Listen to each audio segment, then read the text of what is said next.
Really welcoming, like pretty chilled out. Really enjoyed it. Nerve-wracking. I didn't know anyone, but I met two of my now best friends. It was really good. I remember just sitting down and meeting all my classmates and learning a bit about what we were going to be doing and introducing some of the subjects. And yeah, it was great. I've been in the workforce for like a few years after high school, so I was a bit scared to come back to study, but I'm pretty outgoing, so I made lots of friends on the first day. I must have met 70 to 80 people on that first day, and it was wonderful. Everyone just made you feel like you were special, and it made you feel at home. First day was quite overwhelming because we had both of our streams in one class, so there was lots of people.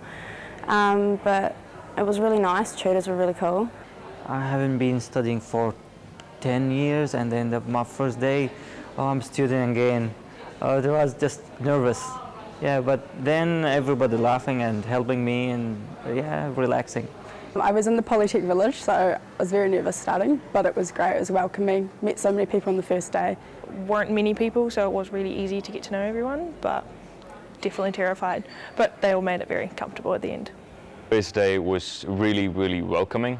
I was sort of nervous because back from where I'm from, in Malaysia, it's two different worlds, different culture, different people. But yeah, I had the hongi session. It was real good. Met a lot of different people from a lot of different areas who I didn't know coming in, so that was good. Yeah, a good experience.